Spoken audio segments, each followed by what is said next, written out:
Bismillahirrahmanirrahim. Assalamualaikum warahmatullahi wabarakatuh. Sebelum kami memulai untuk mempresentasikan hasil dari kelompok kami ucapkan terima kasih kepada Pak Hari Setianugraha sebagai dosen pengampu pada mata kuliah Pendidikan Pancasila. Dan kami lanjutkan untuk mempresentasikan hasil dari makalah kami yang berjudul Pancasila sebagai Dasar Pembangunan Hukum di Indonesia.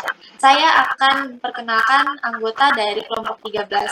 Ada saya sendiri, Dinda Rahmatika dengan NIM 2108 016021. Kemudian ada Andriansa dengan NIM 2108 016036. Dan Nabila Nazifa dengan NIM 2108016009. Latar belakang serta awal materi dari judul makalah kami akan disampaikan oleh Saudara Andriansa. Kepada Saudara, waktu dan layar dipersilahkan. Oke, terima kasih atas kesempatannya. Di sini saya akan menjelaskan latar belakang tentang Pancasila sebagai dasar pembangunan hukum di Indonesia. Pembangunan hukum yang berkelanjutan merupakan kebutuhan yang harus dilakukan oleh suatu bangsa dalam mengikuti perkembangan masyarakat maupun perkembangan kejahatan, karena pada dasarnya perkembangan kejahatan selalu mengikuti perkembangan masyarakat itu sendiri. Produk hukum senantiasa berubah dan diubah sesuai dengan perkembangan zaman dan perubahan masyarakat, karena hukum itu tidak berada pada situasi vakum. Dengan demikian, dapat juga dikatakan bahwa hukum sebagai pelayanan kebutuhan masyarakat harus diperbarui agar aktual dengan kebutuhan masyarakat yang dilayani. Dalam melakukan pembangunan hukum, diperlukan suatu pedoman agar pembangunan hukum tersebut dapat mengandung tercapainya tujuan nasional. Pembaruan sistem hukum nasional yang selama ini ingin diwujudkan adalah sistem hukum nasional berpancasila, bahwa filsafat Pancasila beserta tujuan yang tercantum pada pembukaan Undang-Undang Dasar 1945 menjadi kerangka acuan pembinaan tata hukum yang baru. Di dalam Pancasila terkandung nilai-nilai religius, humanistik maupun demokratis, bahwa dengan dijadikannya Pancasila sebagai dasar dalam pembangunan sistem hukum nasional, maka di dalam sistem hukum nasional tidak boleh ada pertentangan nilai antara hukum tertulis dan hukum tidak tertulis. Untuk itu, di dalam melakukan pembaharuan pembangunan sistem hukum nasional dicantumkan rambu-rambu sebagai mana yang terkandung dalam Undang-Undang Nomor 17 Tahun 2007 tentang Rencana Pembangunan Jangka Panjang Nasional dalam uraian misi. Kedua, RPJPN antara lain dikemukakan bahwa pembangunan materi hukum diarahkan untuk melanjutkan pembaruan produk hukum untuk menggantikan peraturan perundang-undang warisan kolonial yang mencerminkan nilai-nilai sosial dan kepentingan masyarakat Indonesia, serta mampu mendorong tumbuhnya kreativitas dan pelibatan masyarakat yang sangat dibutuhkan untuk mendukung pelaksanaan penyelenggaraan pemerintah dan pembangunan nasional yang bersumber pada Pancasila dan Undang-Undang Dasar 1945. Adapun juga rumus permasalahannya. Yang pertama, bagaimana penerapan Pancasila sebagai landasan filosofis negara dalam pembangunan hukum nasional. Dan yang kedua, apakah Pancasila merupakan dasar hukum tertinggi yang berada dalam Undang-Undang Dasar 1945 dalam hierarki. Dan ini saja bisa saya sampaikan dalam kesimpulan dan rumus masalahnya. Dan materi selanjutnya saya serahkan kepada Saudari Dinda. Baik, bisa di next slide-nya. Mengenai rumusan masalah, ada bagian A, Pancasila sebagai landasan filosofis pembangunan hukum nasional. Pancasila dalam kehidupan berbangsa dan bernegara merupakan salah satu filsafat serta ideologi bangsa dan negara Indonesia. Nilai-nilai yang terkandung di dalam Pancasila berasal dari bangsa Indonesia sendiri, yaitu nilai-nilai adat istiadat, kemudian dan nilai-nilai religius. Melalui sidang BPU PKI dan PPKI pada tanggal 18 Agustus 1945, Pancasila disahkan sebagai dasar falsafah negara atau bisa disebut filosofis Grand Slang Republik Indonesia. Kemudian materi kedua yang akan saya sampaikan mengenai penyelesaian rumusan masalah dari landasan, maksud saya di bagian B, landasan yuridis penggunaan Pancasila sebagai dasar pembangunan hukum nasional. Bagi bangsa Indonesia, pembangunan hukum nasional perlu dilakukan bukan sekadar untuk mengakui atau mengikuti serta menghadapi perkembangan masyarakat, akan tetapi pada era sekarang ini, khususnya hukum pidana sebagian besar adalah peninggalan pemerintah kolonial. Sebagai negara yang merdeka, maka pembangunan hukum yang sesuai dengan dasar negara merupakan suatu keharusan. Maka suatu keharusan tersebut tertuang dalam Konstitusi Negara Indonesia, yaitu Undang-Undang Dasar 1945. Oleh sebab itu, pembangunan hukum yang merupakan rangkaian proses dari rule breaking, kemudian dilanjutkan dengan rulemaking, mengandung suatu pengertian bahwa yang harus dilakukan dalam pembangunan hukum tidak hanya mengubah teks-teks dari pasal dalam undang-undang, tetapi juga lebih dari itu, bisa mengubah jiwa dari hukum itu sendiri agar sesuai dengan ideologi.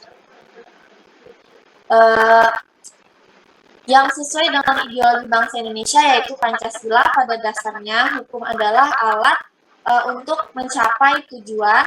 Oleh sebab itu, perlu dibentuk suatu hukum yang dapat mewujudkan suatu tujuan nasional.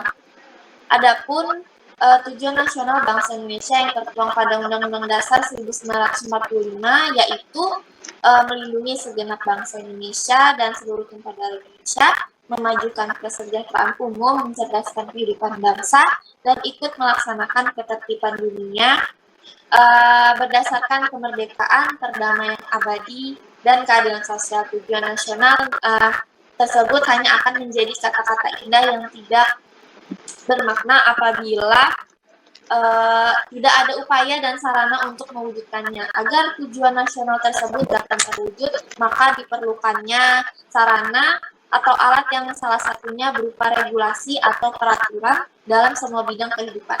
Berkaitan dengan tujuan nasional yang merupakan tujuan cita-cita seluruh bangsa Indonesia, maka hukum yang digunakan harus sesuai dengan cita-cita dan nilai-nilai bangsa Indonesia, karena hukum yang dapat ditegakkan dan efektif adalah hukum yang sesuai dengan nilai-nilai suatu bangsa. Adapun hukum yang sesuai dengan nilai dan jiwa bangsa Indonesia, ini merupakan yang memiliki landasan atau yang berdasarkan ideologi sebagai bangsa Indonesia.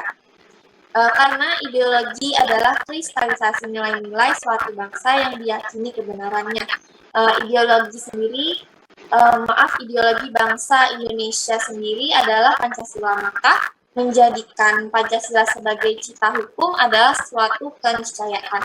Pancasila dijadikan sebagai sumber dari segala sumber hukum, sudah ditetapkan pada saat Indonesia baru merdeka, yaitu sejak sila-sila Pancasila dicantumkan dalam pembukaan Undang-Undang Dasar 1945 sebagai dasar negara.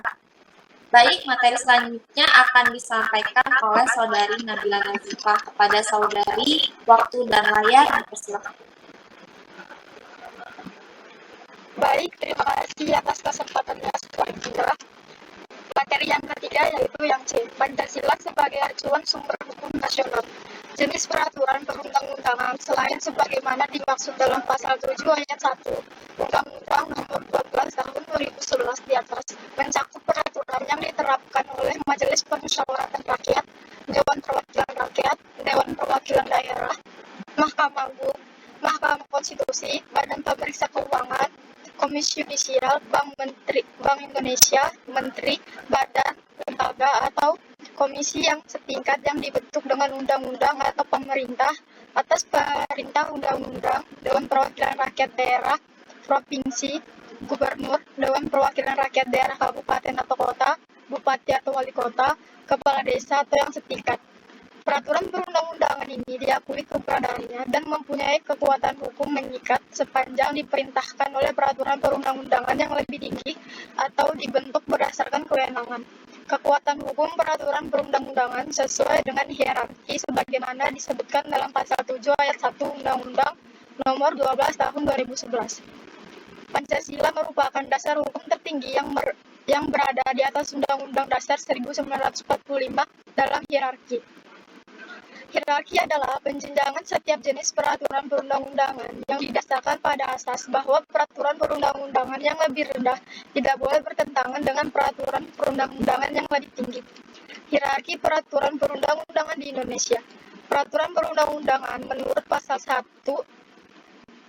angka 2 Undang-Undang Nomor 12 Tahun 2011 tentang pembentukan peraturan perundang-undangan adalah peraturan tertulis yang memuat norma hukum yang mengikat secara umum dan dibentuk atau ditetapkan oleh lembaga negara atau pejabat yang berwenang melalui prosedur yang ditetapkan dalam peraturan perundang-undangan.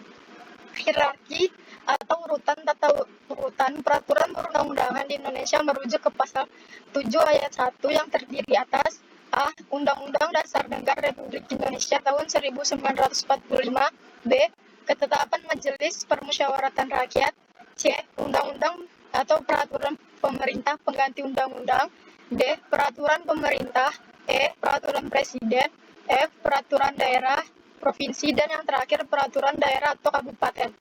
Penempatan Pancasila sebagai sumber dari segala sumber hukum negara adalah sesuai dengan pembukaan Undang-Undang Dasar 1945 alinea keempat, yaitu ketuhanan yang Maha Esa, kemanusiaan yang adil dan beradab, persatuan Indonesia, kerakyatan yang dipimpin oleh hikmat kebijaksanaan dalam permusyawaratan atau perwakilan dan keadilan sosial bagi seluruh rakyat Indonesia. Posisi Pancasila sebagai dasar dan ideologi negara serta sekaligus dasar filosofis negara sehingga setiap materi muatan peraturan perundang-undangan tidak boleh bertentangan dengan nilai-nilai yang terkandung dalam Pancasila. Sekian materi dari saya berikan kepada Saudari Andriansyah untuk membaca kesimpulan. Terima kasih. Oke, saya akan berkaul tentang kesimpulan. Saya mengambil kesimpulan Indonesia adalah masyarakat menjemuk atau pluralistik yang meliputi ragam kesadaran baik pribadi maupun kelompok. Dalam perkembangan sistem hukum di Indonesia, menjadi bagian penting adalah dari budaya dan kesadaran masyarakat sangat berpengaruh dalam pembangunan dan persamaan yang ada harus digunakan untuk merumuskan suatu kesatuan hukum. Meskipun banyak budaya yang berbeda di Indonesia, tetapi setiap kebijakan harus didasarkan konstitusi dan ideologi negara Indonesia. Pancasila merupakan landasan filosofis bagi pembentukan negara kesatuan Indonesia. Oleh karena itu, untuk perwujudan dan persatuan bangsa dalam menegakkan hukum nasional di Indonesia harus berdasarkan Pancasila dan Undang-Undang Dasar 1945 sebagai norma tertinggi, begitupun dengan hierarki. Itu saja kesimpulan yang bisa saya ambil dari materi-materi yang ada. Saya serahkan kepada Saudari Dinda. Terima kasih. Terima kasih kepada Saudara Andriansyah dan Saudari Nabila Nazifa atas kerjasama dari kelompok 13. Baik, itulah serangkaian presentasi dari kelompok 13. Bila terdapat kesalahan pada kata dan sikap mohon dimaafkan. Kurang lebihnya terima kasih. Wassalamualaikum warahmatullahi wabarakatuh.